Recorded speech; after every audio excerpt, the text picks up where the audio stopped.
Hello, everybody, and welcome to this episode of A Talk with my podcast style show in which I bring on guests from throughout the Doctor Who fandom on to talk about just general stuff. And I'm here with introduce yourself. Hi, my name's Joel Johnson, and I'm on Twitter a lot. Too much, some people might say. I'm a big Doctor Who fan. That's my credit. Doctor Who fan. Uh, the first thing I want to talk about is you put a tweet out recently, which was about your first Doctor Who story and the one you watched recently. I was just wondering Yeah. because you put the Runaway Bride as your first Doctor Who story. Is that what do you think of that story and like has it influenced like your taste going forward or like? I love it. I feel like part of it, like, sort of influenced who would go on to be like my favorite companion. Donna Noble's my favorite Doctor Who companion of all time, and yeah, she was the first one that I ever saw on screen. Even if like it was a thing of like obviously she wasn't a companion by that point, but like the story of my first exposure to Doctor Who was, I think it was either Christmas Day or a few days after, and I walked into like my dad's study, and I remember it like quite vividly. He had like a old small box TV on like the corner of his desk in his study, and I walked in to like say hi to him at one point, and he just had on this telly the Runaway Bride. I can't remember what point. I think like the only memory I have of it is walking in, and there was this like massive red spider on the screen, and like as a kid I was just like enraptured by that image, and I've been a fan ever since. Like I Immediately hooked. started yeah, I started watching the show like as series 3 was starting up, which is why I hold that series in particular like so close and like near and dear to my heart. But yeah, Runaway Bride, I love it still to this day. Every time I watch it, it's fantastic. Yeah, it's funny you mentioned like the small TV boxes because like when they were small like that, I have a memory of watching the Shakespeare Code as a kid, and I'd like have a box like that. I know the Yeah, yeah. episode hasn't particularly it hasn't aged well, but No, I remember like unfortunately. just going up to my dad and watching it as a kid. Are there any like memories like that that kind of like the Ragnos one that kind of stick out or like Mm. one stories? Yeah, because I have quite a few stories from my childhood of watching Doctor Who. Well, we wouldn't be here if we didn't. Shakespeare Code is like the opposite of something like Runaway Bride for me, in that like as a kid I couldn't watch it because it was the same with like Unquiet Dead. Those were like the stories that I just Uh, never watched as a kid because I was just too scared. Because like aliens were fine for me. Witches and ghosts, right? Those were like for some reason were too real, so I couldn't watch them. But as I've grown up and I watched the story, and it's just one of those. I really don't like the Shakespeare Code for more reasons beyond just yeah, Gareth Roberts. I just think it's not a very well written story, like at all. Yeah, this like I think it's the opposite of Runaway Bride for me. Not a fan, really. So funny enough, I was more terrified of the Sarah Jane Adventures than Doctor Who. really, Yeah, Odd Job the Clown, played by Bradley Walsh. That was Graham. horrifying. That was Yeah, it gave me a fear of clowns for like 6 years after that aired. That that and that was one definitely. That it was like I said, it was that it was Runaway Bride, not Runaway Bride. Sorry, Shakespeare Code, Unquiet Dead, and what was it, Day of the Clown? It's just mm, he had like these horrible sharp teeth, and it was just like, oh god, nah.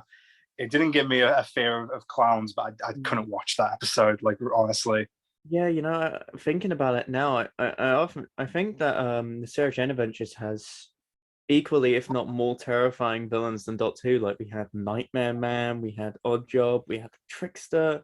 yeah, tricks are terrifying. Just in design, I don't you know. understand how they got away with it. You had James Draper well on it. He's absolutely, well, I wouldn't say terrifying, more pitiful, but yeah. Definitely.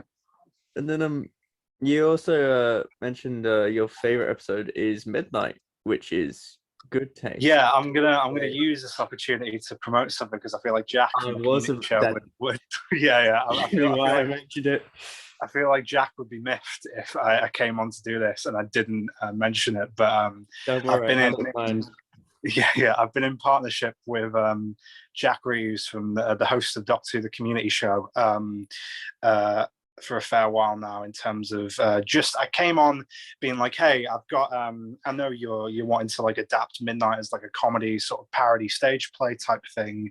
I've got a bit of experience in script writing, like I did film production in university. If you ever want to like send the script over to me, and like I'll see what you've got and like see if there's anything I can offer or bring to the project. And he was quite nice about it, and he was like, yeah, sure, I'll send it over. And then ever since then, I gave him my notes, and then I found that like quite quickly we had sort of like a very decent like working relationship with whenever we'd kind of like sit down to discuss what jokes we could throw in, what jokes maybe didn't work or could be changed.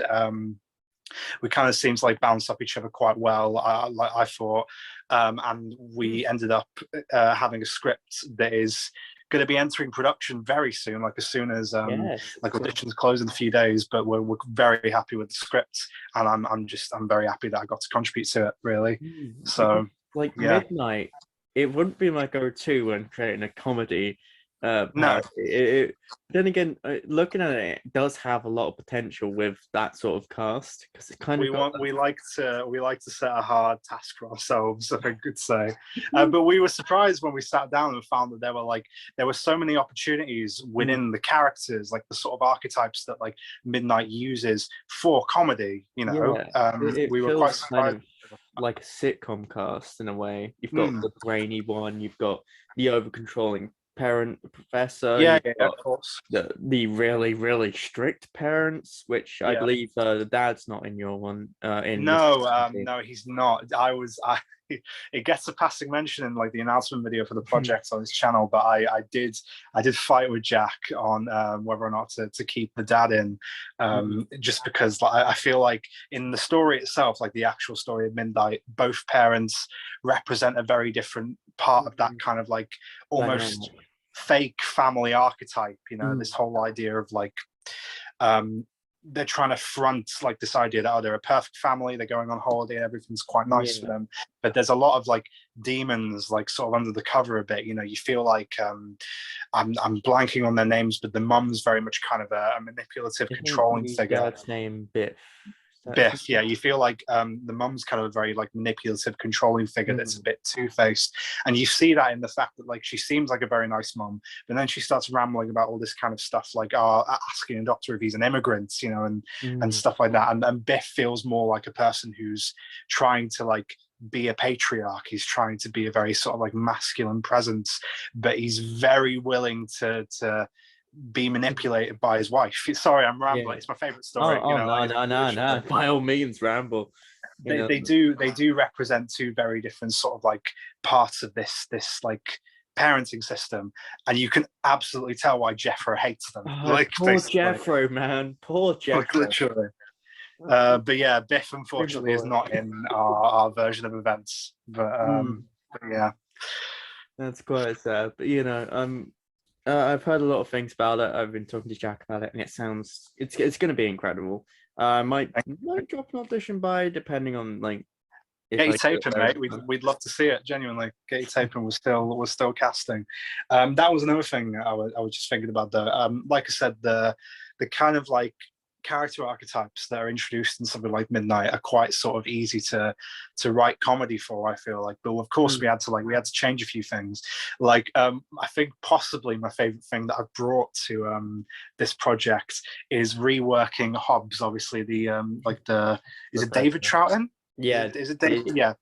David, I think it's David Troughton. Not Michael. Patrick Troughton's son, reworking his character to be more of like a Prince Regent from Blackadder the Third type, you know, where he's just kind of like he's born into success and he doesn't really know how to appreciate it, and he's just a bit of a fool about the whole thing, and he's just sort of carting around this this more competent but like jaded underling in Dee Dee, you know, which I modelled kind of off Blackadder in the aforementioned Blackadder the Third.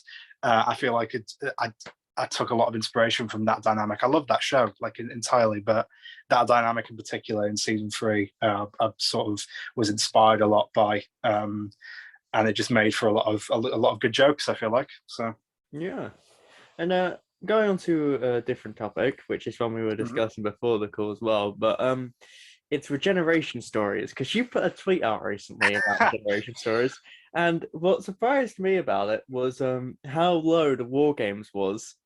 That is a God. story you placed very low. Of course, uh, I just, it's a fan favorite story, and you put it right beneath Time in the Rani, which is which I respect, completely respect. I just wanted to, get your thoughts on the war games and why it was so low. What is it? My second least favorite. Did I put it as? Yeah, Like I can't quite remember. You put It it was either 10th. second or third. It was low. Yeah. It's down there. I want to kind of keep sort of the war games bashing to like a minimum, Oh, because like I put out one too many tweets the other day, and I could feel like someone who like I very much kind of like respect in the community was like, we get it, you don't have to like make it your whole personality, which sort of struck me a bit, because I never wanted to kind of like make it out like people I thought people were wrong for liking it, Yeah, it's strange how the community can do that. They often they can tend to villainize people for having a different opinion I sometimes know, but I without sort of sounding. I somewhat agree with them in terms of like I tweeted about it like a few too many times too quickly, Yeah, perhaps, I like, get that. but I kind of gave off the like unfortunate impression that I was just kind of like trying to bash something that is like well loved for the sake of it. But really, I was always just trying to make people laugh. Like I tweeted those things like bashing the episode because I thought they were funny. But in terms of why I like putting that to one side, this is like an open platform for me to discuss like the episode or story, I should say, because it's 10 of those. It's the close to Time in the Rani in my ranking, because very similarly to Time of the Rani, it's a story that I feel like wasted my time. Like that's all I can say. It's 10 parts long, and 9 of them are almost entirely superfluous to me, right? Like you could easily cut this thing down to about like 5 or 6 parts as far as I'm concerned. It does not need to be 10 parts long. It's 10 parts long for the spectacle of it. It's, oh well, we're moving on to like the unit stuff, we're changing up like a lot of the production team, our main actors are leaving, so we might as well go out with one big hurrah. And it's just, the story doesn't accommodate for that. It's just, it's not very entertaining to me, and I found myself quite bored, and that's why I'll always bash it. But Absolutely fair no enough. one is wrong for liking it. I need to say that. Nobody's wrong for liking it. Nobody's wrong for disliking it. At the end of the day, it's just an opinion. I think Absolutely. that's one thing that can often be forgotten on Doctor Who's list. But one thing I will say this. Ooh, I will say this. I know I said 9 parts are a bit superfluous to me. I absolutely adore part 10. I feel like everyone, even the people like myself who don't like that story, agree that part 10 is fantastic. Peak Classic Who. Oh yeah. It has possibly my favorite depiction of Time Lords ever. Because you have the Time Lords in every story post their introduction, versus they're just gods, and that's like one of my favorite ever versions of the Time Lords, just them being this kind of unstoppable force represented by this kind of like oncoming wind in the earlier episodes, and then they can just pluck you out of time like that and force you to regenerate just because they feel like it. Genuinely, it's magnificent, and it's amazing. It's I do quite like the depiction of the Time Lords as seen in the End of Time, which we'll get onto, because that's another one in your list that I agree with. You've done your research. But the Time Lords, it can be quite difficult to get them right. Of course, we had the Deadly Assassin, where they were more, they threw them more into the political side of Who. Of course, I love that kind of depiction. Of course, then you have the Invasion of Time, which kind of overdraws that kind of I do quite like the Invasion of Time, but it feels like they're making them too incompetent to the point in which, like, I love stories like the Deadly Assassin, even Invasion of Time to a degree, but it does start kind of, well, you can argue that they did it in the Three Doctors really, but it does kind of start like a thing of bringing the Time Lords down a level, which I think does them no favors, like at all. Like Deadly Assassin is a fantastic story in its own right, especially for its like handling of like political intrigue, but they're not the best, like they're not the smartest of people in that story. I think I have to agree. I mean, half the time they're just explaining stuff like they don't know how to use it, and Yeah. these objects and plot devices and stuff like that have apparently been on their planet for centuries, and they still don't know how to use any of it. It's a bit. I like different interpretations of the Time Lords in particular. I like how each kind of era has a distinct kind of take on them. Like the third Doctor, and the third Doctor was kind of different to the second Doctor, but they were kind of overseers, more. Mhm. They're more, they would look down, not interfere. They Yeah. strictly follow non-interference. While Although I'd say the one difference between something like the War Games and the Three Doctors is that in the Three Doctors, the reason they are that way is because they feel more helpless. Mm, Like they very much say, Omega's messing with some stuff, so we are unable to interfere. We need to get the Doctor to solve our problem for us, basically. Where it mm, was more in the War Games, it's more of a thing of we as a species have elected to never interfere with the doings of other species, and as a result, you Doctor, you are disobeying that, so we're going to punish you. And we have the power to. mm. So two you're right, similar, but like for two very different reasons. Yeah, I I think feel like. and another take on them is, of course, The End of Time, which Mm, is easily a 10 out of 10 story, both parts, in my view. absolutely. I think it's genuinely one of the greatest regeneration stories ever made. Yeah, One of my it's favorite just comics. it's nicer to see more kind of praise lauded at the end of time nowadays, because I feel like Mm, when I was like a teenager, like just getting into like Doctor Who and social media, I'd say around early 2010s, when the Moffat era was like still going strong. I feel like it was quite, and you get this with like every new era. I feel um, yeah. like there's a lot of bashing of the stuff that we've Mm, just had. Um, yeah. and it's nicer to just see, like, with hindsight and God, like 10, 15 years of like distance now, that people are like sort of able to appreciate it for what it is. And who knows, maybe that'll like happen for like the Chibnall era eventually. And I see I it even certainly happening. hope so. Uh, I see a lot of that happening for like the Moffat era and stuff. Like time does wonders, for a lot of yeah. people. I feel like it's just a thing of, it's kind of like a grass is always greener thing, where like as we're getting something at the moment and we don't really know what's coming, it's kind of a lot easier to fall into this kind of like cynical mindset of like, this isn't that good, Mm, and we don't really look towards the future ever. Um if mm. that makes any sense. Yeah, um it makes complete sense. I think around the time of the Moffat era, I must have been 14 to 16. No, wait, I would have been much younger. I lose track of time. It feels like I was much older when watching the Moffat era, but I looked the other day and it turns out I was much younger, which came as quite a shock. But during that time, like, it was far easier to get influenced by opinions, far easier while it was going on. You're completely correct, because like I remember not liking Clara, I remember not mm, liking Hellbent, and I like Hellbent now. It's a good episode.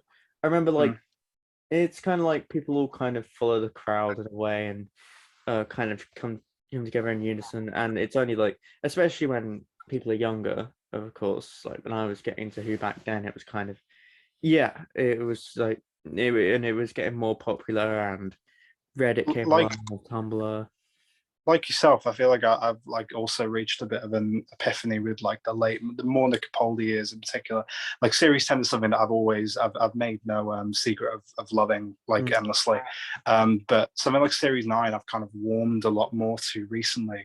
Whereas as it was coming out, and this is what I was talking about, as it was coming out, Series 9 was something that I wasn't a fan of at all, because it just felt like, okay, I'm stuck in this. I'm not really enjoying it for the moment, or more accurately, it's not capturing like what I used to love about the show, mm, i.e., like the David Tennant, Christopher Eccleston years. yeah, So I can't really appreciate this as it's happening. Whereas nowadays, as it's something that's in the past and it's mm, finished, I'm able to.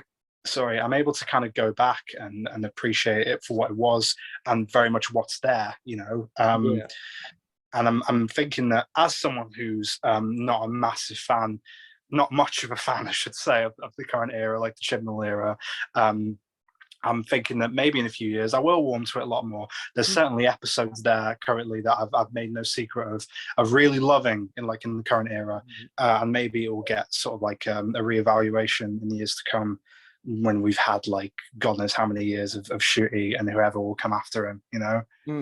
Yeah. But we'll see. So Yeah, I think it's something interesting, and I agree about Series 9 as well. I think now that season in particular has aged like fine wine. It's genuine.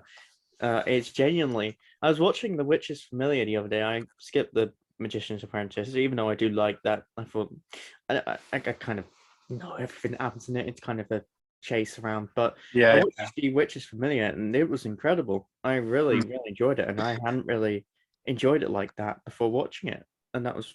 certain. If I were to be honest, there's like a certain lot of issues I have with a two-parter like The Magician's Apprentice and The Witch is Familiar, but I can't sit here and deny like a lot of Capaldi stories. There's a lot of injection of character that just kind of not make like the story entirely for me, because I still stand by my opinion that like that two-parter is one that I'm not really a fan of. But there's just you get like a moment every now and again that it just feels so soulful and just like beautifully written, or just like a nice injection of very kind of like personable humor, you know, like the bit where he rocks up in Davros's chair, or like the bit where he's able to just have like a quiet moment with Davros where they talk about like each of their lives and everything. It's just like, you know, beautiful moments like that, even in a story that I'm not really a fan of, you know. I can't deny how good those bits are, you know. I think overall the Capaldi era to me is quintessential Doctor Who. I think it's, as you said, it's so soulful, and you can see a lot of Capaldi has gone into this. Of course, a lot of Moffat went into it as well, and Jenna Coleman as well was a highlight, and Pearl Mackie, and yeah, everyone involved in that in the production of every single episode. You can find something to love.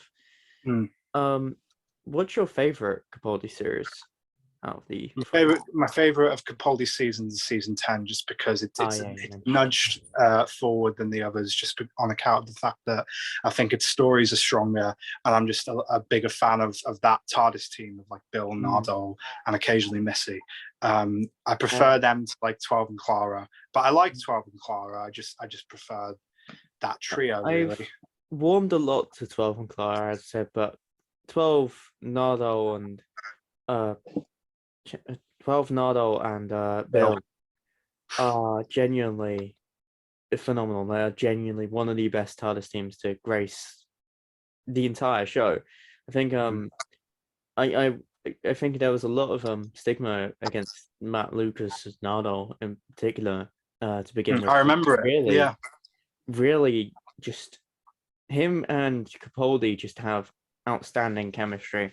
Like I absolutely love the two of them, love the pair that they love, Nardo and 12, and how they interact. It's genuinely incredible.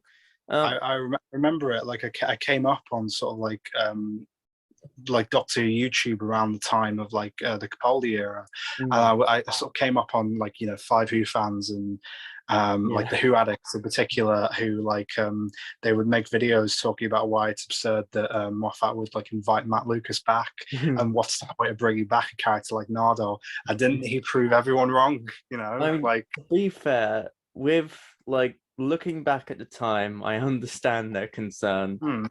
I completely understand like why. Yeah, because Nardo like underwent like an entire recharacterization by the time of like Return of Doctor Mysterio, didn't he? Because go back and you watch Husbands of River Song, the Nardo you see in that like first appearance is almost entirely different to who we end up getting. I absolutely love that Christmas special in particular. That one, it's a beautiful special. It's really well put together. Which one? The Husbands of River Song? Husbands of River Song. And the Return of Doctor Mysterio, which I find incredibly underrated. And yeah, they're both great. I know, like it's they're kind of like they're known as the period that we didn't get really any Doctor Who, you know, between those two specials in 2016. But like those episodes on their own are fantastic. You know, like Return of Doctor Mysterio is more of like sort of a pulpy kind of like comic book homage, but it's really fun. You know, like it's just like the kind of thing you want on Christmas Day. And Husbands of River Song, especially by the ending, is just beautiful. You know, like you said. And the return of Doctor Mysterio has a lot of heart to it that I feel Yeah, like yeah. most ignored because of the superhero element, and obviously that's good. Obviously, that's going to be the standout. Doctor Who Mm. doing a superhero episode is obviously something unique to that. But overall, I absolutely adore both Christmas specials, and I feel like they both have a lot of heart to them. And I think, taking Doctor Who off the air for a year wasn't necessarily a bad thing. Of course, I would have loved Doctor Who throughout all the year, as always. And the times before that in which Doctor Who had gone off the air for quite a while, Mm. not great, I can imagine. No. Um, But imagine having to be a fan during the wilderness years. I'll never know that Christ, pain. You know? to deal with only having BBV and all of that side of Doctor Who, which is a lot of it's brilliant, but BBV, BBV, Yeah, a lot of content. I'm not too versed on that whole like controversy. Like I've seen their name be tossed around quite regularly. Never Yeah, to have anything nice said about them, and from what I've read, with good reason. yeah, they're not So, great. but I'm not really an expert on all that. I wouldn't say, but Hmm. yeah, Yeah, I mean, doesn't know. one thing I wanted to congratulate you on is what's the word? Hang on, is what is it? It was recently uh what's the word? Uh, you recently Graduated. graduated. That's what I don't know what's wrong with me tonight. I'm just I was racking my own brain, and I was like, "What have I done recently that yeah. warrants I just congratulations?" I just wanted to congratulate you on graduating. That's it. Thank you, mate. I appreciate that. What was Literally, that that like? was a moment for me too, where I was just like, "What have I done that like would warrant anyone congratulating me on?" Thank you, man. I appreciate that. Like I said, that was the 3 years of film production finally paying off. Happy that it's over. Since then, I've moved. Well, I moved prior to the graduation ceremony, but like since leaving uni, I have moved to the homeland of Dan Lewis, Liverpool. I visit that spot where he pretended to work quite often. It's very surreal because I live with my partner Lola now, who I feel like I tweet about a lot, but I'll never stop. Basically, just I was seeing them whilst like Flux was airing, so I was quite used to going back and forth between Manchester, where I went to uni, and Liverpool, and just seeing like some of the famous sort of Liverpool landmarks, like in Flux episodes, was weird because for the first time it was like I've been there, like I've stood where that Sontaran is marching, like what's going on. So yeah. Yeah, I mean, Liverpool is a very nice place. From what I've seen, of course, I haven't actually been to Liverpool. I really need to one day.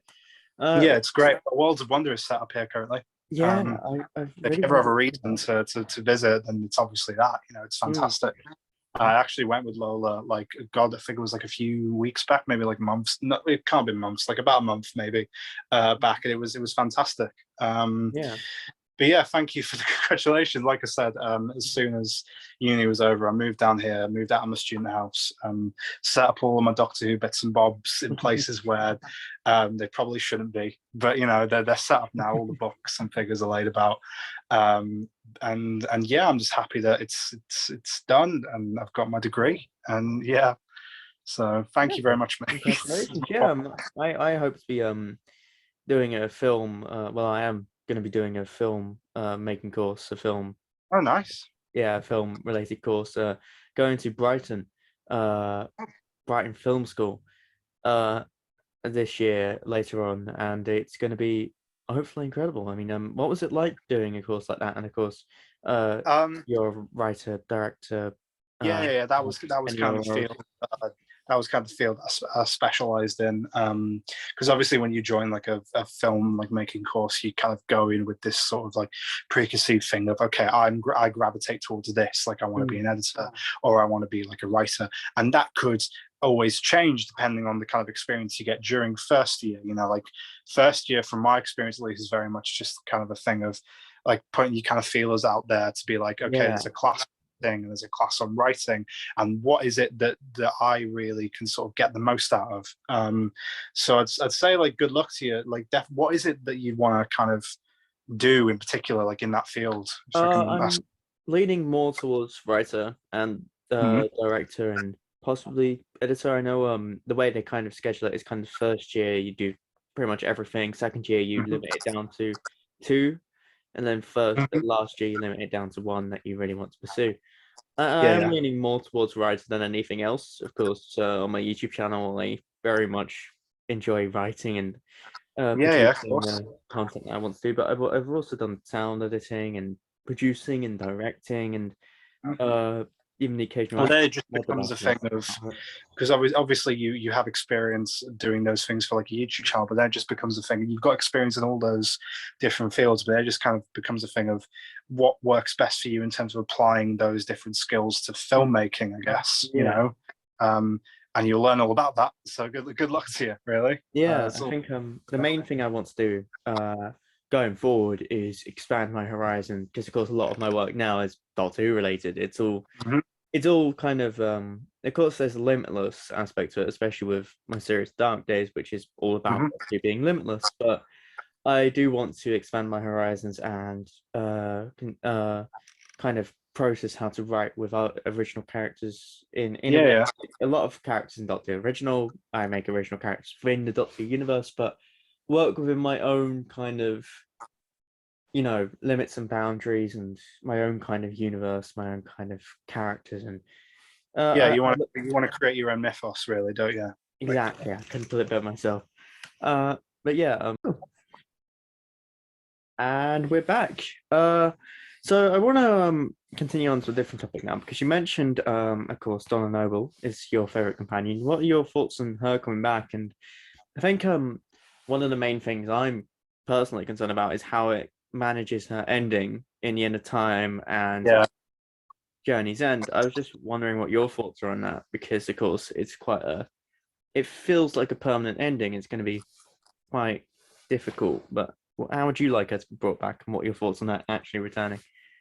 I can't sit here and pretend that when the announcement dropped of David Tennant and Catherine Tate returning, I didn't jump for joy, just because of the fact that it is my favorite Doctor and companion coming back to the show. Mm, But when I first heard the announcement, I think everyone was kind of under the impression that it would be as like anniversaries in the past did. It would very much be a thing of picking up these characters' stories during adventures we've already seen them in, yeah. like sort of mid-series four, during their adventures. Mm, Like they might have just finished having a holiday on the planet at midnight, like who knows? Like, you know what I mean? But like yeah. very easy, it would have been very easy for RTD to just have it be like other anniversary specials and just pick up where we left off. Well, not where we left off, but during where we left off.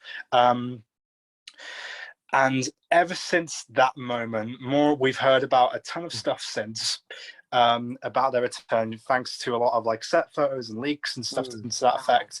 And it's very much indicating that what we're about to witness is a continuation rather yeah. than, like just sort of sliding back in during series four. And that sounds really cool, like Mm, sort of on paper, to just sort of see a companion come back again. That's what makes sort of something like the Sarah Jane Adventures great, to just see where like one of the Doctor's friends and like previous companions is at, like at this point in their life, like 10 or so years down the line. Like you said though, the ending for a character like Donna is kind of perfect, yeah. um, as is the one for Wilf and Sylvia, and everything to do with Donna is kind of a perfect ending. And it baffles me why RTD would want to tempt fate and like like try and mess with that at all. I All I can mean, think, of like he's a perfect writer to me. I adore him. I adore his work. He must have an idea. Like yeah. he must have a plan for this. Um, yeah, Yeah. what were you saying? Sorry. I was just about to say, I respect that he's not going with the standard kind of bring a doctor and companion back during their tenure.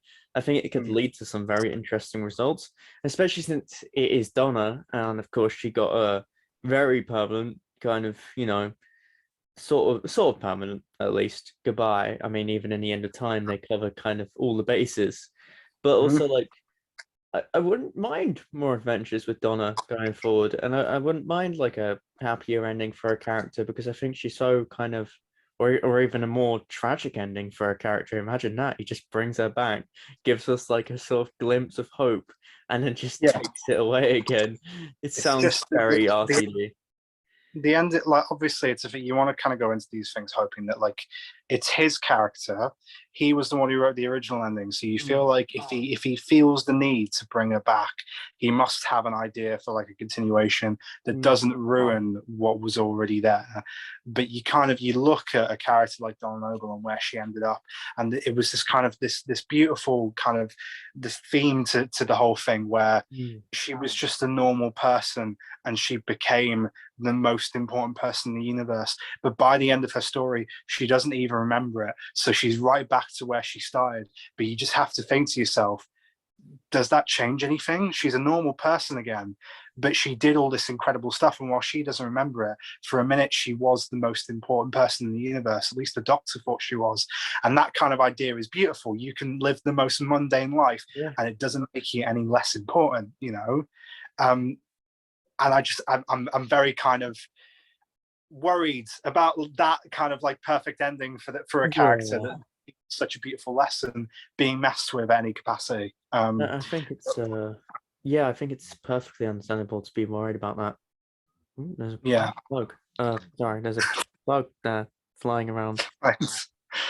Strange. But yeah, it's such a beautiful ending, such a heartbreaking ending. It's so I think it's been my favorite companion exit alongside Martha's for a while now.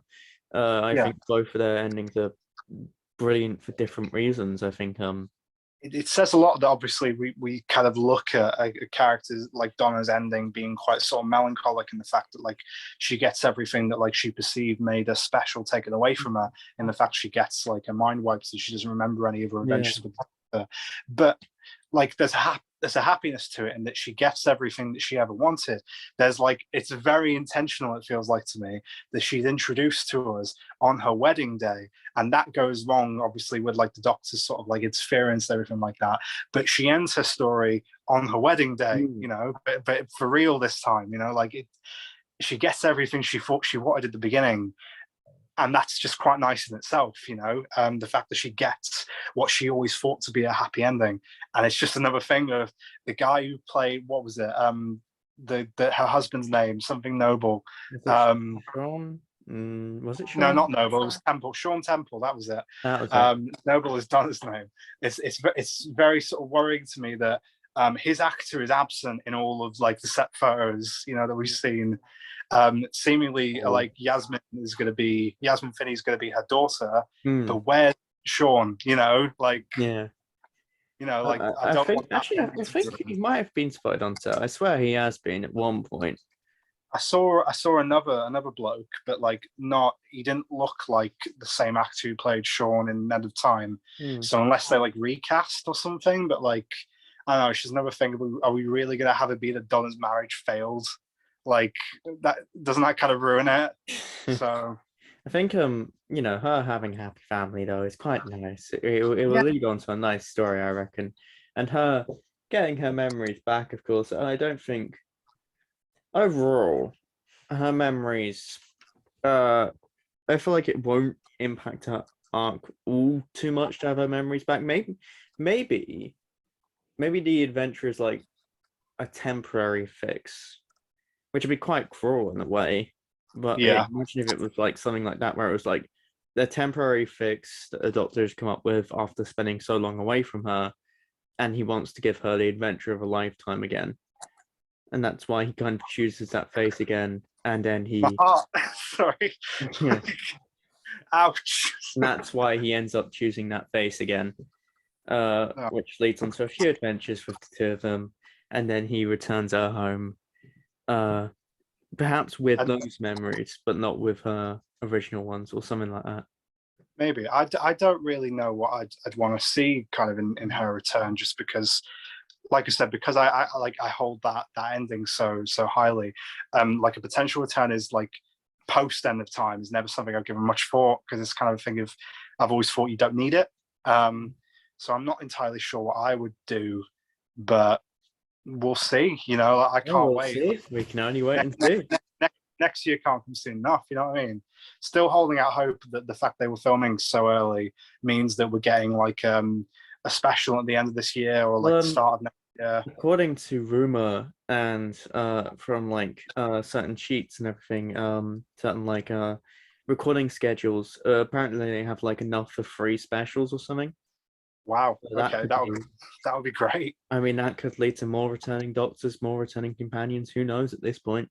I mean, I would like maybe a Moffat era doctor and companion, Yeah. and Like bring then Matt Smith, you know.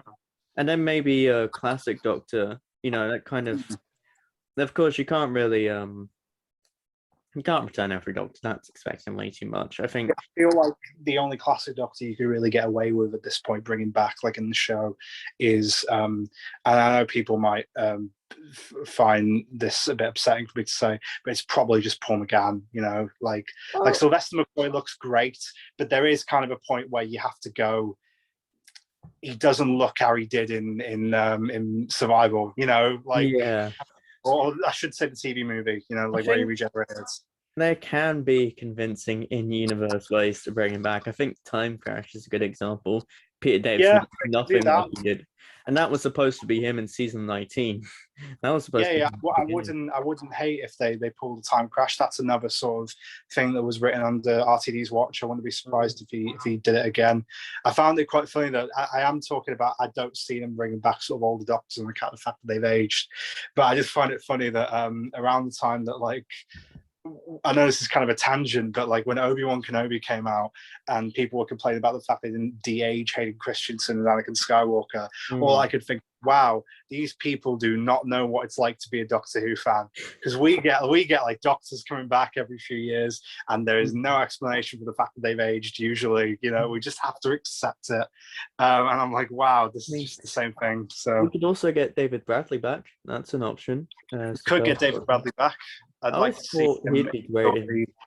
I'd like to see him in a story that understands one, frankly. So, I mean, there are plenty of ways to bring back doctors. If like you could always bring back Tom Baker as the curator at some point, perhaps, or just bring him back as the fourth Doctor. I mean, he was playing that role way into you know, looking not like he did back in you know, he was playing it in commercials and everything, as was John Pertwee back in the day. They could bring in Tom Baker, but he could be the fourth Doctor from the Dark Dimension. They could just adapt to the Dark Dimension.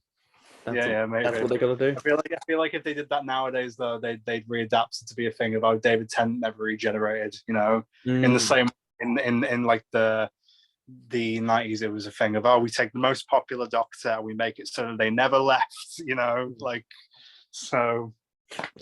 Maybe they do that. Thinking about that, if that were to happen, I'd probably have it so he never regenerated in Journeys in the Stolen Earth. So then Donna never became a Time Lord. Wouldn't she just die though? Like, I know that's kind of like a harsh to say, but like, I mean, maybe there's if he never regenerated and they dropped the TARDIS in the furnace, she would have just died. You know, pretty much. So that would have, and the Dark Dimension would have been caused by like the reality bomb malfunctioning, and then it created a barren wasteland universe instead of destroying it. TARDIS gets destroyed. So TARDIS gets destroyed. Donna dies. There's literally no hope for any of them. Maybe Donna gets rescued by some outside source or something. Something happens, or like something, and maybe the villain of the story or whatever brings her out. I'm so interested by the idea of like Doctor Who what ifs. Like I have a few ideas of my own, bit of like stuff I'd want to see get adapted in like Unbound like one day. But it's such a thing, especially given that like Big Finish is a company that like just have so many like established Doctor Who actors on speed dial. I'm really surprised they haven't like any more what ifs like prior to now.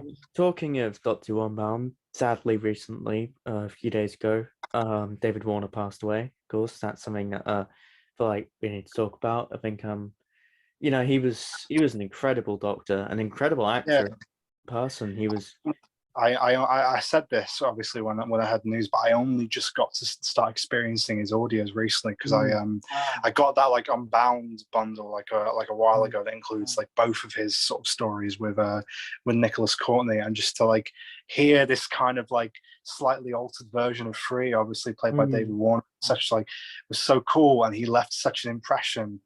Yeah, he was He was probably just a my legend, favorite. man. Like, He was so probably my favorite Unbound Doctor, up there with David Collins, and probably Jeffrey Vreeland. But all three of them sadly passed away now. They were all three of them all incredible doctors, all incredible actors, and definitely. it was incredible to have them in the role. And of course, you have like Warner's Doctor with, as you said, the Brigadier. Those two Mm, adventures, among his Bernice Summerfield yeah, stuff, really stand out to me. I especially love Sympathy for the Devil, although I love Masters of War. I think Masters of War is an amazing Dalek story. I think definitely. and him and Nicholas Courtney's Brigadier, just incredible chemistry.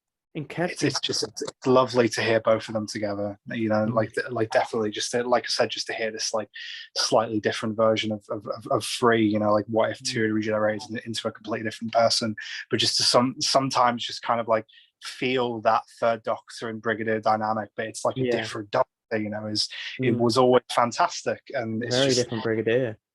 yeah, it's lovely. Yeah, just to see Alistair at like a different point in his life in a Mm, universe where like Unit went down the drain, you know, mm, is so compelling. It's a fantastic set of stories, those two. But yeah, David Warner was just a legend, man, and I yeah. was just really sort of saddened to hear, obviously, about his passing. But you Oh know, yeah. like I said, it's just thankful that he gave us so many decades of incredible performances. You know, Oh yeah, um, Time Bandits and all of them really. I loved him in the League of Gentlemen, the movie that they did. He yeah. was I'm happy truly, we got him in. I'm happy we got him in Doctor Who, like the show proper in yeah, Cold War. Cold Like War. he was great. That's truly magnificent performance. He put a lot of heart and soul into that. Even like Cold War, it's as a Series 7 episode, it's not particularly a standout to me, but when I watch it, David Warner is definitely the highlight. Yeah. He's He put fantastic. so much happiness into that character, and it was an incredible watch, just for David Warner alone, as Yeah, the listens are with his audio plays, and yeah, yeah. It's the it, same with like at this. It's the same with like John Hurt though. I know it took a bit of like a workaround, but I'm happy we got him as the Doctor. You know, like at all. I'm yeah, excited to sort of jump into like his Bernie Summerfield audios. Like the only really reason high. I never listened to them prior to now is just because the whole Bernie Summerfield thing is something that seems a bit sort of insurmountable. Mm. Like because I don't know who she is. I don't know Well, what I deal. I tell you what, And the David Warner Bernie Summerfield stuff, his Doctor, with those box sets, it takes no prior listening. Really, all right, you don't really need to understand who Bernice is. You kind of get that idea from those box sets. But if you want a good story to kind of introduce yourself to her, I can only recommend a story called Love and War. It's an introduction story. It's an adaptation of the novel, and I recommend going into that on no spoilers because it broke my heart. It was tear like I was in tears by the end of that story. It's a Seventh Doctor and Ace one. all Um, right. particularly I won't spoil it. Oh, Yeah, keep that on the heartbreaking. down. It's heartbreaking. It's incredible, but that's her first one, so that kind of introduces you to her. You Mm, don't really need to listen to all of her spin-off stuff to understand the David Warner and the part she plays, because it's taken mm, her into Warner's universe, um, right. and it's kind of a fresh start in a way. And it's particularly tragic now because Lisa Bauman was David Warner's other half. They were together. Oh, Um, I which didn't know about that. Yeah, which is why they paired the two characters together because, of course, they're a couple, and it's Oh, very very tragic. But and my thoughts and prayers and condolences go out to Lisa and his family, really. But yeah, of course. yeah, he was an incredible doctor, an incredible man, and yeah, going forward, of course, going on to a different topic as well. I mean, all the other Unbound stuff as well. Talking of that, what particular Unbound concepts on the fly can you think of right now that you'd like to see? Um, Start at the beginning. Just one that I think I tweeted out a while ago. I'd be quite interested to see one that follows what would have happened if one had elected to leave Susan behind on Gallifrey.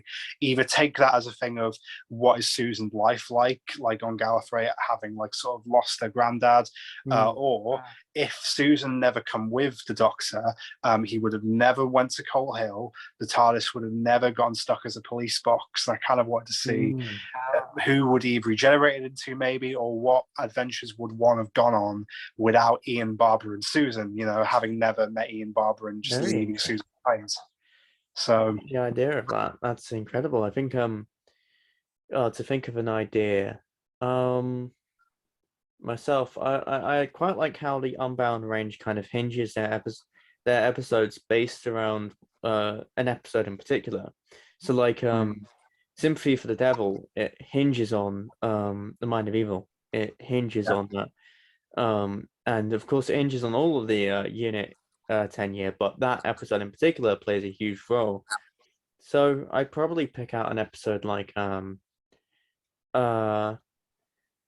say like the Slovene two-parter from series 1, and like or maybe here's one to stay on brand for what I like. What if I was to do an Unbound story based on Love and Monsters?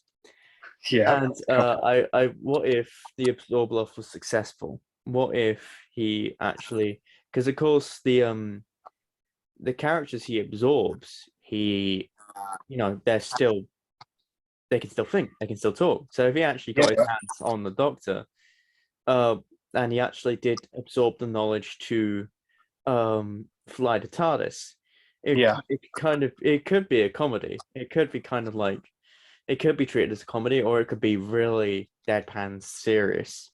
It could be a very serious story about like the Absorbloff conquering the universe. I feel like with like the Doctor talking to him constantly, like it'd be just Peter Kay and David Tennant just having constant arguments while trying to. God, can you imagine a world where Peter Kay wasn't like almost entirely against returning to Doctor Who? I reckon John Coleshaw does a good Absorbloff. He does a great Absorbloff impression. I've not heard his Absorbloff, but he's fantastic. I mean, that man does an impression of everyone, and he does it incredibly. But like, imagine a story where maybe the Doctor convinces him at one point to take on the role as the Doctor, and it's just the Absorbloff in a long coat trying not to absorb people. In the Converse that don't fit.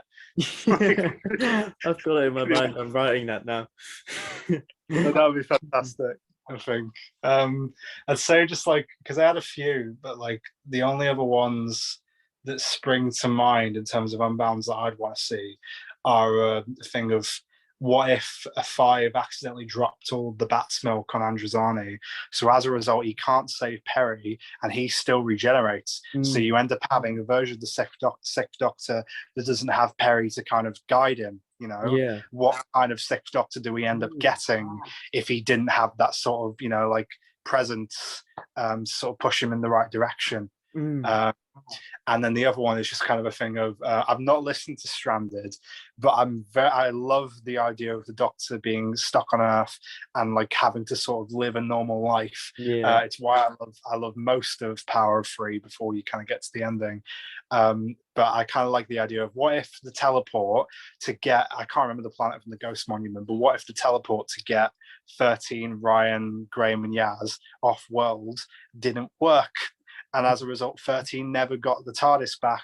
So 13 was just stuck on Earth dealing with, Earth-based alien threats, similar to UNIT or Sarah Jane. I would have loved that for Series 11. I feel like that would have been incredible. Truly incredible. I love Series 11 as it is, but having them stranded would have been amazing. I think it would have been a great take. Think of what if 13 was stuck, like living with like Yaz, Graham, and Ryan. You set up this whole thing of like, these 3 people know each other and they live close to each other. So why would you not seek to take advantage of that? By having. And I think it would have been a great way to kind of build up Phasmin, and be kind of like a, Yeah. they'd spend a lot of time together, flat share kind of type. You Yeah. could do a lot of comedic beats with that as well. Phasmin's like a bit of a kind of minefield for me in terms of like, because it's like, obviously, like it's a kind of relationship being depicted on screen that means so much to so many people, and I never want to take that away from anyone. And if anything, the fact that it's been introduced now is fantastic, and I'm glad it's finally kind of like canon. The tragedy of the whole thing, though, and I think most people would probably agree with me, is that it got introduced like with 2 episodes to go, and when we know that like Mandip and Jodie are leaving, and I think the biggest tragedy of possibly of the whole Chibnall era is him realizing that, kind of soulful like character moments between his cast should have been the backbone of his era, particularly between Jodie and Mandip. If we'd had a whole series that was built around sort of building up this relationship, I feel like it just would have been a lot stronger on the whole. Yeah. But I can't sit here and pretend I'm not happy that we haven't got it at all. Oh yeah, completely agree. I think what made it so lovely for me as well is that kind of dynamic. It was introduced kind of at the perfect time for me, but of course that was me personally. I just lost my dad on the exact day that Eve of the Daleks kind of came out. So having like those 2 characters, of course, I'm not one to judge Phasmin or like judge how it's written, because I'm a cis-het white male. I'm as generic as they come. I'm not. I would never give myself. I get what you mean. It does kind of just. It's not for me. That kind of. Yeah. Like, it's a thing of it means so much to so many other people, and a lot of people feel represented by such a thing. So like, it's not fair for people who like aren't being represented by that to try and take it away. I don't feel. Well, I will say is that I absolutely adore their relationship. I absolutely adore Phasmin. I didn't at first. Back in the day, I didn't understand what I just said, and I was like making memes about Phasmin, like, oh, it doesn't exist, blah blah blah, because it's Sirius 11. Yeah. Said there was barely any indication. There was one or there were Yeah, I'd say it was kind of. I'd say it was kind of fair to poke fun of it when it wasn't part of the text back then, because it just it kind of in the moment it kind of felt like people like kind of filling in the blanks and sort of having a lot of wishful thinking, for stuff that like the creators felt very kind of adverse to actually. But now it is there, As soon as that like moment happened on TV, when I think the moment that hit me most was when they were looking at each other, during the fireworks, and the music in that scene as well. My favorite of Sigal Akinola's work, which will actually get on to Sigal Akinola because he's leaving. But that scene in particular, which is so wholesome. It was so like, it was kind of everything I needed that day in particular. I actually told this to Mandip when I went to Comic-Con, that it was everything. You were there for that Comic-Con in particular, weren't you? Yeah, Jodie's first con. I believe I was there. Yeah. We actually met briefly and talked. I believe it was in Jodie's queue, right? I swear. Yeah. And I actually told Mandip how much that scene meant to me, because on that very day I'd lost my dad, which that scene was kind of, that episode in total was just fun, a harmless episode. It was really fun, but it had like that character beat, and that was really, really nice to watch. And it was probably one of my favorite episodes of the Jodie era. It genuinely stands out as. It felt so weird, like especially when you get to the point when the fireworks are going off, and you just have that kind of beautiful moment where like 13 just looks over at Yaz, and you just have this knowing look from Dan at the both of them. It was just such like, it speaks volumes to the moment where they don't need any dialogue. You just kind of get everything in the looks of all the characters. It's a fantastic little bit, and it just felt so like there was character there. You know what I mean? Like these people felt real, and I just kind of like I've kind of been one of the people who over the past years, we've kind of been in the thick of this era, being sort of cynical about the fact it doesn't really feel like we've had like sort of real characters. Like I've always tried to be fair and like point out whenever I feel like, no, this bit gets it. Another example is like the bit between Ryan and his dad in the cafe in Resolution, which I love. Like I love that scene so much. So I've never tried to kind of be dishonest when it comes to the series like doesn't have character, like this era doesn't have character like ever, because it does. Yeah, yeah. I'm very vocal about the fact that I feel like it probably should have had more. But I like scenes like that bit in the cafe in Resolution and the fireworks display at the end of Eve are just beautiful because they I just have to feel agree. real. You know? Yeah, I completely agree with everything you've just said. I think there are a lot of great character moments in my view, like Graham in his flat in Arachnids, was it? It was in Arachnids where he's just Yeah, imagining he's just by Grace himself. there. I think Yeah. Graham in particular in series 11, his arc with his grief was truly beautiful. It was incredible, and him wanting to travel based on that kind of loss that he's just been through. And I do love that that's kind of his reason for traveling. I think it's very, Yeah. and of course you do have moments that kind of fail to, because you have the Battle of Rassilon, of course, Hmm. where Graham goes on the murder arc. Yeah. Now, well, I think that does work to an extent. It's obvious that that script is kind of a first draft, in that it's kind of that should Yeah. be, or what I think that should have been the main focus. The main focus of the entire episode should have kind of been based more on the personal side to Tim Shaw versus Graham, and the Doctor Mhm. trying to stop Graham, not suddenly Tim Shaw stealing planets, and we've got these two godlike characters.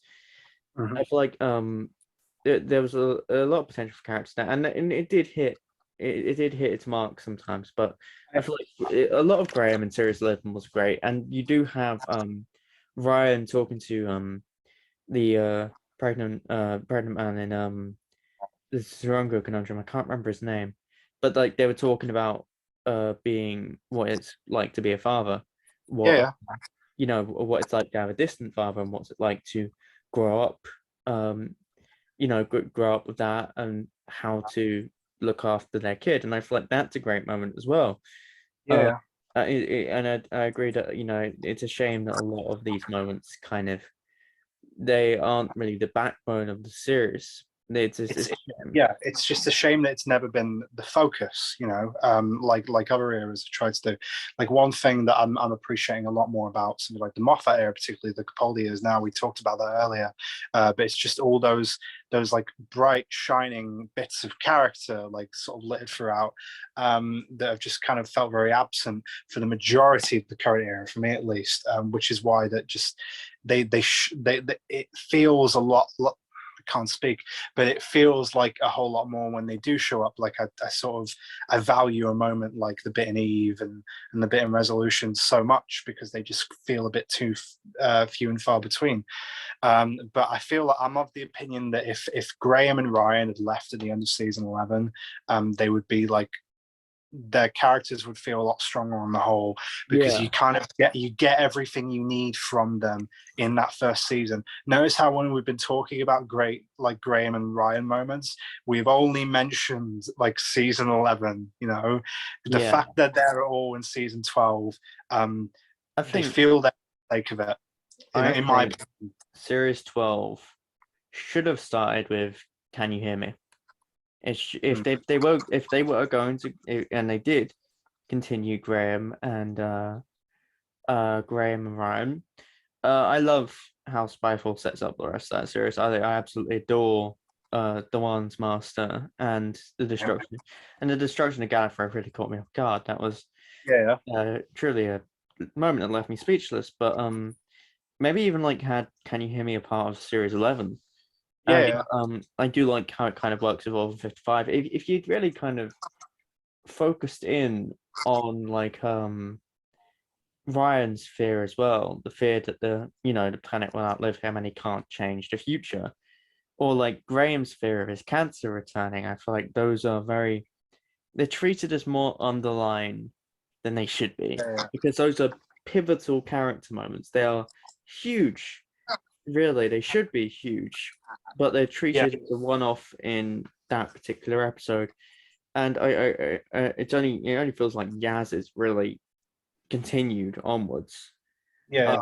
And I do love how Flux covers Yaz and 13's relationship as well, because The I feel thing, like the thing I Flux. kind of like uh, too. Go on, sorry. I'll go Uh, on. What I, was I it doing? was gonna say Flux for character moments. It was great. You had 13 kind of really angry all the time, and Yaz just trying to get some answers and what would the doctor do, and Dan being hopeless romantic, and just being whisked off on this adventure without knowing a single thing that's going on. Yeah, Um, yeah, I feel like Flux had a lot of merits that this era should have pushed with the early two. And even thinking about it now, there are more character moments than I remember. I feel like, as we mentioned earlier, I feel like as time will pass, that all that stuff will be more prevalent, more, more memorable, more talked about. Because I'm yeah. even thinking about like the haunting of Diodati with Yaz talking about So the Doctor in like My Person's a Lot Different. Um, like yeah, as you mentioned, resolution with Ryan's dad, but even like the ending of that as well. yeah, Uh, yeah, yeah. and Like who knows? Like the centenary could make it. Like literally, yeah, it could. I'm hopeful about the fact that it's 90 minutes long. That feels like a lot of time for like Mm, things to be wrapped up. Thanks RTD for that leak, by the way. mm. But I'm very excited about the fact it's going to be 90 minutes. I Graham's am. coming. Obviously, I want it to kind of feel like an end of time in terms of the Mm, priority is very much giving these characters satisfying endings. yeah.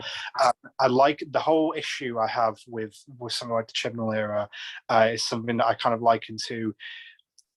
In the past, it feels like sci-fi and time travel concepts have been used to tell stories about the characters, whereas what we have currently are time travel and sci-fi concepts that just happen to have moments that are about the Mm, characters if we're lucky. That's what it feels like to me, and that's why I feel like it feels like in the current era you couldn't ever get a story like Human Nature and the Family of Blood. You couldn't get like a Father's Day, something that's mm. entirely about who are these people we're I following, tell you what, what makes Father's them tick. Day is genuinely, I feel like that is top five Who of all time. I think Father's Day just stands out as like, you get Human Nature, Family of Blood, all these emotional episodes in Russell Davis's era, But Donna's like era, we etc. missed the trick. We missed the trick in terms of we have like a family unit in the TARDIS in terms of Mm, like Ryan and Graham. Why yeah, didn't we ever take advantage of that? I mean, like, why it didn't we have could have. like a Father's Day or a Curse of Fenric? Where they go back into Graham's timeline or Mm, something like that. it Like, could have why? really, because Chibnall was great at writing the puns. He was great at writing Amy and It was Rory and fantastic. Yeah, Brian and all of them. He could have really kind of not copied that dynamic, but kind of reflected upon what worked with it and utilized that kind of, family dynamic that characters can have and take it in a new direction. I think that could have been, and I think that could have been. I love how, of course, with Grace's death, I think that was a huge moment for the Whittaker era, and I think yeah. that's why I love The Woman Who Fell to Earth so much. Is that it does. I feel like that does kind of put the character moments as the I main.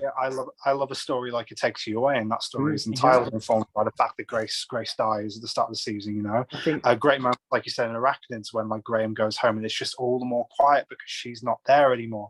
Are fantastic, Mm, and that's why I say that Graham and Ryan probably should have left at the end of season 11 because whilst it's not the focus, you get plenty of good moments that kind of like pay off the stuff that they're going through within that mm. time, and all their adventures after that don't have any of that anymore, like I running under. Yeah, I think that's part of why the reason why Series 12 is my least favorite of the three. Mhm. I still really, really enjoy Series 12. I probably agree, to be honest. I still think it's a good series. I don't think it's the worst thing that could ever be produced ever, like some people pretend it is. But I feel like yeah, it probably goes Series 12, Series 11, Flux. Yeah, That's I'd say I put season 11 just above Flux, just because I feel like the kind of I quite like Flux until like the final two episodes, but I feel like that kind of like harsh declining quality for me is enough to like put it just below series 11, yeah. which like I said, I've spoken a lot of praise for, Mm, even if I feel like for the majority it doesn't do any of what I like about it enough. mm. But best out of the three for me, just because it does kind of, I think you feel like it does have those kind of like character focused priorities, mm, at least sometimes, you know. I really have to rewatch The Vanquishers in particular because I haven't rewatched it since it aired.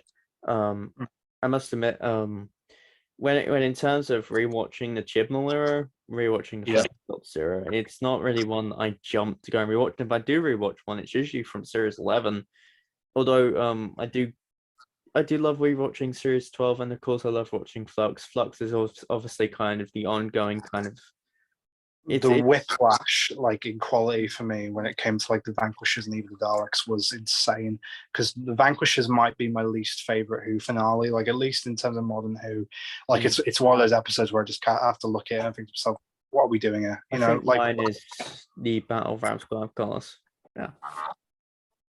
And we're back. So yeah, I think Battle of Ravscol Colossus, that's probably my least favorite finale. I need to rewatch Vanquishers. mm, Survivors of the Flux. I remember quite liking it. Of course, it does present more continuity errors for the unit dating. yeah, that was always muddled though. So like anything else that adds onto it is like the least egregious thing I have about the Flux finale. But like Vanquishers is just one of those things where I kind of sit down and think, what are we doing here? Because it's just the most, it's just muddled. The entire thing just feels like it has no focus, and we're just moving on from one thing to the next. I Yeah. understand a lot of people like it, but it's just not for me. And it feels it's the most like, because wasn't there an interview that came out a little while ago that said like Chibnall very regularly had to just like submit first drafts? No, it was. If Well, you sat me, I don't think it was the case for Flux, as per se. It was because I was going to say, if you I sat think me down and made me guess which of these stories, any stories ever written whilst being in charge of the show, was a first draft, I would point to the Vanquishers. To be honest, I would think that's the one, right? Don't like it, but hey, Eve came out right after, and it technically made up for it. So you know, yeah, that's a fair enough opinion. Then we got Legends of the Sea Devils after that, which God, great character moments, but overall, not my favorite episode of all time. Gotta say, I love the Phasmin moments. it's like there was a brief. So I like obviously the bit where they're sort of underwater and sort of like looking out, obviously just in the TARDIS and the air bubble. But there was like a brief moment. I should just put it out there. Legend of Sea Devils. I hate, but like there was a brief moment, like at the start of watching the story, where like 13 Yaz and Dan got out one like sort of their period like accurate get up, and I sort of got like flashbacks to kind of like to Jamie and Victoria on the beach in like Fury from the Deep, you know, and I kind of was like, oh, I'd love to see more of these people. And then I remembered that this was the penultimate episode, and I was like, this is the TARDIS team I wanted to see more of. So I'm excited for like hopefully if they ever like want to come back for like an anniversary or like big finish. Yeah. But like no, the rest of the like the episode itself was just not it. Like at all. Yeah. Like you don't have to be like it's not a very controversial opinion to say you don't like Legend of the Sea Devils, I don't think. Yeah. I think, But yeah, it's not one I immediately hate. It's not one that I immediately have a huge amount of distaste for. As I said, I really like the character moments, specifically the ending. I think, with I Wish This Could Last Forever, I think that's a very human struggle put in front of the 13th Doctor. Of course, a lot of people draw companions to the Curse of the Time Lords and all that, but I think, it is kind of, it's not, it's not bad to kind of reflect upon similar themes while doing it kind of differently with a different Doctor, a different companion, a different dynamic. I think, especially this is post River. I think, yeah, I do love the character moments. I do love, I love that one Sea Devil. I feel like he makes for a great. I think he makes for a great villain. Of course, a lot of it is shoddily cut, shall we say? yeah. So it doesn't really make sense. I need to kind of, whilst I think the product as a whole comes across as hastily thrown together and not good, in my opinion, I need to kind of be open about the fact that I understand that it was an episode made during COVID, you know, so Oh there yeah, were of kind of, struggles that like the creative team had to kind of overcome, especially in terms of the production and like post-production. I mean, they did But an incredible job given with what happened, but yeah, at the same time, it's just you look at Eve of the Daleks and they faced the same yeah, struggles, and that was an incredible story and incredibly, it was well written, just wonderfully put together, uh, brilliantly shot. wonderfully Yeah. shot. And this, Whereas in Legend of the Sea Devils, we have the Sea Devil who jumps all the way to the ship. Christ, do not get me started on that. It's just like, what are we doing? Like, how have we gotten there? But then again, once again, great character moments overall. Really like 13 and Jazz. Wish they had more time with that same dynamic. Of course, we got a lot of that from Yaz in Flux, but on her own, we didn't get it. I just feel like 13's era, similarly to like 6's, is only going to get better with extended media in the years to come. Stuff that like similarly to like I'm watching all of Classic Who with my partner Lola at the moment, and we're about season 15 territory. And I know for a fact that as soon as we get to like 5, I'm going to chuck in the occasional Big Finish audio that I feel like expands on the trauma of his character, on the fact that he basically, one of his companions dies on his watch, And I feel like a similar effect might happen with 13's era, where in the years to come, we just get like story after story of either like audio or anniversary special, whose sole purpose is to expand on everything that made these stories work. Like Phasmin, like Graham, like Ryan, I think a lot of it already does have a great expanded media. The comics, Doctor Who Redacted, even like now it's getting like a huge amount of just well written, well documented, just well put together stuff books. medium, the books as well. How could I forget the books? And overall it's just genuinely an amazing set of extended media. I do look forward to.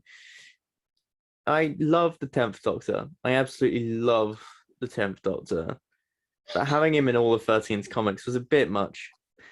I'm not well, I was about to say I'm not a Doctor Who comic person. I'm not really much of a comic person. Literally, my partner Lola has made it her mission to get me into comics. Like I'm a big fan of sort of like comic book media, like movies and TV shows, but I don't read that many comics, so they're trying to get me at the moment. Really. And one of the things that, and like you mentioned, one of the things that I've been interested in is Doctor Who comics, and I've heard a lot of people upset over 10 being in the 13th Doctor's comics, and that doesn't sound all too great, to be honest, because you just feel like a similar thing wouldn't have happened. But I like 10. I like it when he's in an adventure. I love multi-Doctor stories. It just gets a bit excessive. None of the stories are bad. The 10's inclusion doesn't really, make the story any worse. I don't think he's overshadowing the majority of the 13th Doctor, because of course we still got Redacted, which makes a lot of references. Fantastic. It's very much like Redacted is such like a thing that speaks to the power of spin-offs. Yeah. Like honestly, Redacted was fantastic and instantly made me like a Jupiter fan. Redacted was the thing that made me go out and buy The Good Doctor. It made me go out and buy Gina Dawson's new book. Her writing style is just fantastic. The Good Doctor in particular, peak. But I love how Redacted is very much a 13th Doctor era spin-off / story. It's very much, I love the expanded media that she has so far, and I look forward to seeing that kind of blossom in the future, especially with Call Me Master and the Fugitive Doctor adventures. I can't wait. Literally, like everyone agrees. Incredible. Joanne and Joe Martin were like fantastic in their introduction. And they're like, even people who don't like the series agree that Joe Martin and Sacha Dhawan, in terms of their performances, are fantastic. So to see those characters sort of spin off and be written by other people who have their own ideas for those characters, can't wait. Joe Martin's box in particular, because it's just going to be interesting to see like Doctor Who stories from the eyes of someone who's pre anything we've ever seen before, like pre Hartnell, Genuinely so exciting. I think it's probably I love pre-Hartnell stuff. I absolutely adore that era of the show. I know a lot of people find it controversial, don't like the Timeless Children, don't even like Lungbarrow or any of that sort of thing. Mm. I personally love it. I revel in kind of the chaos of it all and the kind of A law. mystery and lore and unorder, whether it be looms or the timelines being reborn or Other looms. Pythia or whatever. There's so much there. The Yeah. other Tectayun, all of that. It's Mm. it's a lot of undiscovered like new territory. I know the future in itself is new territory, but going back to the past, I do love it. I really Yeah, do. it's like you start thinking to yourself, how much can the people who are in charge of writing this like Fugitive Doctor like audio spin-off, what can they really do? Because can she meet the Daleks? Like, if so, is it the Daleks in like post meeting Hartnell? Because like Mm. you start to think, if the Daleks like post meeting like Doctor meet Joe Martin, surely like that won't create any kind of any continuity problems, because Joe Martin will be just be meeting them for the first time, but the Mm. Daleks will know who the Doctor is, and the fact that Joe Martin meets them won't cause any problems because she gets her mind wiped Yeah. like Or at the end of maybe her. or maybe the division comes up with some sort of code name or something, or some sort of ambassadorial like Yeah, yeah. specific But greeting if or the name. Daleks met Joe Martin, they just go, "Oh, this is just another one." Like Mm. we've met all of them, so Yeah. we have no concept of what order this person comes in. And maybe This is just just have the it Doctor. so maybe just have it so she wipes her like image from like the Dalek data bank or something. Yeah, but then it's just another thing of, okay, so she can't meet established villains like the Daleks. What kind of villains are we gonna get? To meet this kind Mm. of Doctor, keeping in mind that, like, Rassilon, monsieur. yeah, yeah, but like perhaps that sounds cool. But yeah, it's an Maybe more of interesting bit time. of territory. It's like when you hear about spin-offs of like Star Wars being made pre Phantom Menace. Just like Mm. untapped territory. Because of course we do have glimpses of that. We have the Rachnos, we have the Yeah, yeah. vampires, the Eternals. We have a lot. We have a lot to look forward to, and I do look forward to new villains as well. Also, Yes. I won't harp on this, but the Dewan spin-off is equally exciting Mm. because probably all of Big Finish's like master content is peak. Oh, Like the it's Master, Eric Roberts' return, Masterful, Missy, it's just all fantastic. So to have them be doing stuff with Dewan now is just so exciting. I really So do look forward to it. It's gonna be incredible stuff. A few final, conversation topics. One thing I wanted to discuss with you, because of course you're a writer, uh, as a director, and I wanted to really just discuss with you your creative process behind projects that you've done in the past and projects that you're going on to do. Of course, we've discussed Midday, but are there any projects you want to talk about from what you've done? Yeah. this is going to be a mess. Just because, like, I don't think I'm not kind of one to sort of like get up on my high horse and be Mm. like, oh, like I have like such a nuanced creative process, because I don't. I I'd don't say think like the many only kind of, creatives are. yeah, I feel like the only kind of consistency to like my output so far has been inconsistency, in that like my first ever short film that I did was like a psychological thriller that was informed by like modern day influencer culture, and so I was like, okay, I'm trying a thriller. Next time around it was like, okay, well now I want to try something that's like the polar opposite of that. So Mm. my first project was about sort of like a deceptive depiction of a relationship through like modern day influence culture. So now the polar opposite of that would be like an honest romance about Mm. like two characters who you just meet living normal lives, and that keeps it fresh for me. Yeah.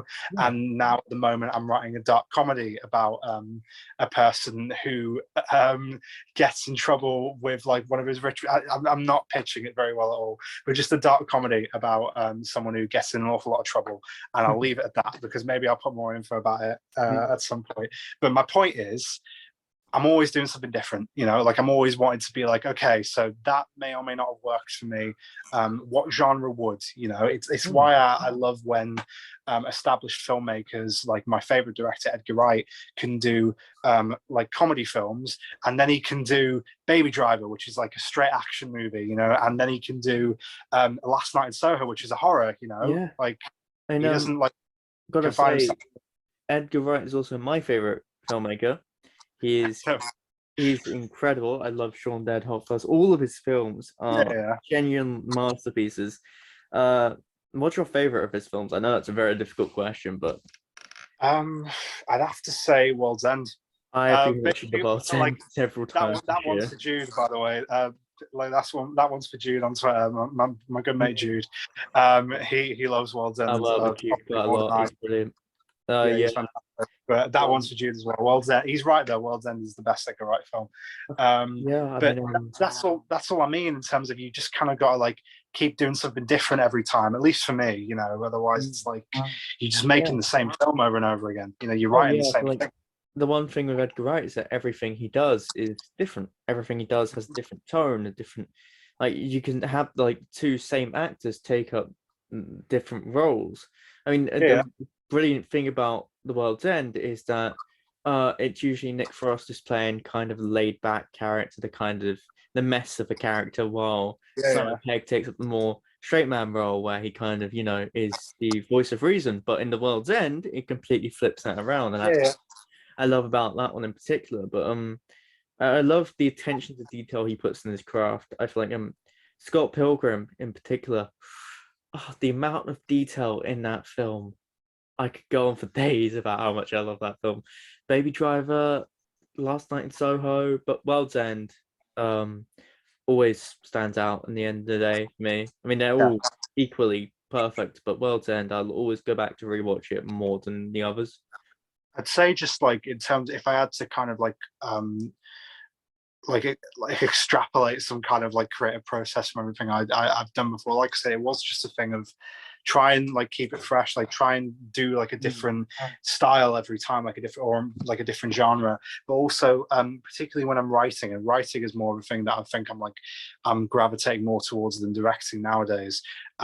Is just like the best kind of stories for me, like when I'm writing them, are the ones that like shock me. I love twists. Like I adore twists. One of my favorite TV shows of all time is The Twilight Zone, and that's like a show that's known for like its twists. Based on it, twist, Um, yeah.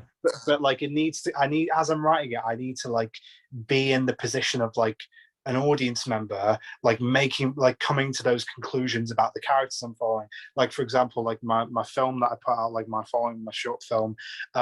Obviously, the thing in that kind of like struck me as I was writing it was, oh, we don't know this person, and he was never in a relationship with this woman. If you've never seen this film, it's but like, it doesn't make any sense. But the twist of that is that he's lying, and then the thing that I was like making recently, duet, that whole thing was, oh, that like he ends up going to the place where she works by complete coincidence, and this thing is just brought, this is a ramble, they've just been brought together by complete fate, and now it's like this thing I'm working on, there's like another thing that as I was writing it I was like, oh, wouldn't it be good if this happened, you know, like this has blown my mind, you know, kind of thing. That needs to be present, you know, because if you're just writing a story, at least for me, and it just becomes a thing of, if it feels very predictable, like, oh, this was always going to happen, then I'm doing something wrong, you know, Yeah. like, Uh, so I view when I write, it's kind of similar, especially in trying new things and trying different genres. I mean, recently I've just written like my first political story, like my first. It's a all right, political hard hitter. Can't spoil too much about it because it does have a huge twist in the opening. It's a Doctor Who one. It's probably my darkest, most. It puts the characters through so much shit. It's almost unimaginable, and it's a first Doctor story. For some reason, I tend to put that Doctor in particular for a lot of shit, and I don't know why. It's just like I really enjoy writing for Hartnell's Doctor, and I yeah, really, for some reason, I put him in really hard hitting stories, which really test him as a character, especially before An Unearthly Child. I think that's the most interesting part. But I recently wrote my first political hard hitting story. I've written comedies, I've written monologue sort of stories where it's told from the perspective of who the story is about. I wrote a 10th yeah, Doctor one based around Time Lord Victorious, which was told by him, and he was voicing how I think there's a particular scene which I'm really proud of, which this is set in a timeline where he lets Wilf die. He just straight up. It's based on a story by Paul Cornell, the Four Doctors comic, and it yeah, just lets Wilf die. And then I wrote a scene in particular where it's the 10th Doctor talking about how he felt nothing when confronted by Sylvia, and how she walks up to him and like she's holding on to him, asking where her dad is, and he has no response. He just gives that kind of blank stare, as he's, and she knows what's happened. And then Wow. she knocks on the TARDIS doors 4 times, and it's from the 10th Doctor's perspective, and he talks about how it's the death of the Doctor and the rise of the Time Lord victorious. I tend to lean more towards hard hitting stuff now like that. With huge kind of but I've written comedy about Missy owning a podcast, a ton of different stuff. I've even written for like Doctor Screw, which was a parody kind of thing that I released on my birthday, which I put zero effort into, and it's like one of my most viewed videos. And I put like a day's worth of effort into that, and it got really high views. And it's a burden because I do not want to remove it because it's really funny. But it's funny how like terrible it is. It's not Yeah, well, I one. mean, in terms of like the best moments of writing and the moments where you kind of shock yourself, when you find like when you as you're writing it, you get to a thing of like, how didn't I think of this before? Like that kind of that eureka moment where, oh, wouldn't this makes it, like it's usually I know what it is. It's you think of an event, or you think of a sort of a way for the story to progress that then just brings all the pieces together, that you already had, because you have all these ideas, and all it takes usually is just one thing to happen in your story to just bring it all together. Oh, that's why this happens. Oh, they do this because of this. Those are the best kind of moments for me as I'm writing something. And that's what I've tried to keep at the center of everything I've written so far. I put out my following. That's like private now because it was part of a festival that like I don't know if I'm allowed to put it back up or not. Duet. In terms of the script, I was happy with. But in terms of filming it, I don't know if I'm going to put it out just because it had production issues. And if I ever end up making this 30-minute short film like this dark comedy that I was talking about, you'll all probably hear about it, knowing me. We'll see. Who knows? But yeah, all of these have had that like central idea, like at the in the core of it, and that's kind of what makes writing for me. And I feel like you've just kind of echoed that idea when talking about like your Doctor Who stories, which sound amazing, by the way. So yeah, thank you. And it's genuinely been like when it came to getting to writing myself, I kind of threw myself into it. I was really good at English in college. Well, not in college, but in secondary. Terrible at maths. Still am.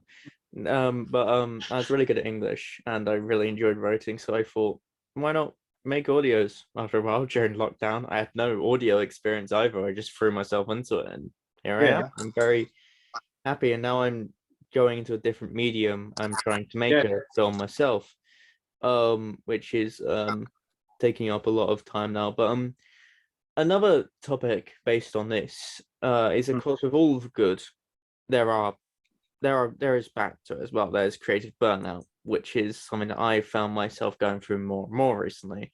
I think it's definitely it's a plague on writers. It's been prevalent with every creative. I just wanted to talk to you about like how do you deal with writer's block, creative burnout whenever it hits you. This is going to speak to the fact that I'm not a professional, but when it comes to sort of my own experience with writer's block, it really gets to me, to be honest. Like, I don't think I've ever really found a solution to something like writer's block, because there's a reason that I think I've only ever completed like 3 or 4 like film scripts, because there are only so many ideas that I've had that I've like seen to their kind of seen to the end, that I've been happy with to like see through. Because all the other times, like I'll try and sit there, it's always the moments when you're trying to force an idea out of your head that like you can never really find it. Everything that I've ever written has come about from like sort of real world influence. Like I said, whether it's like being directly inspired by another piece of work or just like noticing something in real life, like my following, like I said, was a commentary on influencer culture. The film I wrote after that was because I watched a lot of John Carney films, particularly like Once and Sing Street, and the thing I'm writing at the moment came about just because I figured, hey, I feel very much influenced by Edgar Wright. I want to make something that's like in the style of like Shaun of the Dead, like something like that, or Spaced. And that always comes around when I'm least expecting it, but it always comes from somewhere. You can never kind of sit down and try and like get an idea out of thin air, Yeah. and it's when I most badly experience like writer's block, because it's just, it has to come from somewhere, but unfortunately you're not just going to have like perfect premises like falling out of trees, like it just doesn't happen. These things don't really come around that often, I think, at least yeah, I so agree. I think it's definitely a lot of practically every creative ever has always injected themselves into their work, whether it be what they like or what they've been through. I know for a fact that I'm injecting a lot of what I've been through this year in particular, which has been probably the most life-changing year ever for me. I of inject course. a lot of that into my work going forward, into the fan film that I'm working on, into the short films that I want to work on in future. I mean, even like stuff that isn't related to writing started because of what happened like that. Because I'm doing a Doctor in Distress cover with a bunch of people, and that only started because of it being on TV and because of what happened, kind of inspiring me to take on a few bigger projects among the smaller ones, which the ongoing ones, which are still going. I've never really found a cure for writer's block or anything like that. I've just kind of just gone on, and if I can't, I have like hundreds of unfinished Google Docs of unfinished ideas and unfinished stories and scripts that one day I might look through and get back to, or decide that they're shit. Really, I get what you mean in terms of like trying to sort of inject yourself into your work, and I feel like part of like my problem is, and the reason I don't have that many sort of ideas sort of like in the locker is because like I very rarely try and inject like myself into my work. Like I'll inject other people, like people I've known, into kind of like characters, because I kind of find writing about people who feel like me difficult. And I'll give you an example. Like during like my final year of uni, I was sort of brought on to, basically I was writing and going on to direct like the film I did do for my final year. But at that time, I needed crew members like to fill out sort of just people to help me make it. So a deal was sort of like put together where if I hopped onto another crew, wrote their script for them, basically, they would in turn like sort of fill in some like roles, like some tertiary roles for my production team. And what ended up happening was I was like, okay, for the first time, I'm gonna. This is very kind of. It's a bit. The premise I've been given is a bit basic. It's a thing of a guy who has experienced unspecified trauma, goes into like a dream state, which helps him work through that trauma. And I was pitched more of like a visual style than I was an actual story. So I was like, okay, I'm gonna have to fill the blanks in a bit here. So what I ended up doing is I ended up pulling a lot from like my own life and who I am for the first time, because I sat down, I was like, I've never tried doing that, so I might as well give it a go. And what ended up happening was, and sort of reminded me of why I don't usually do this, is that it didn't help from the fact that the story had to be about someone who was experiencing trauma. I pulled a lot from my own life, particularly the fact that like I lost my mom when I was like quite a young kid. And the character became very much, because it was meant to be a character piece about someone like dealing with like sort of buried trauma. It very much became a piece about like this guy having to confront that stuff that he feels like molded him and like sent him down a bit of a dark path. And he's spent so many years blaming like kind of the fact that this happened to him at such a young age for the fact that like he doesn't feel like he's well enough adjusted, and that became a bit too much for me to write about, to be honest.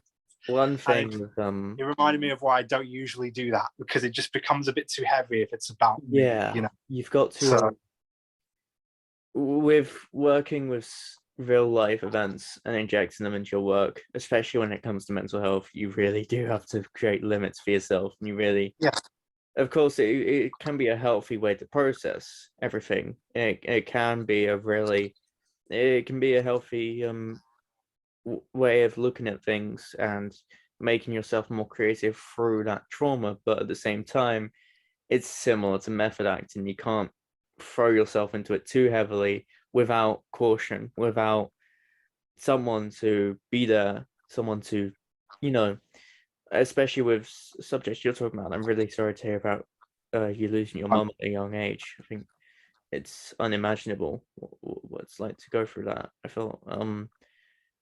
think it's definitely something us as creatives and every creative has to watch. It's that there are there are a lot of cautions as creatives with everything, every aspect of life, whether it be upsetting people.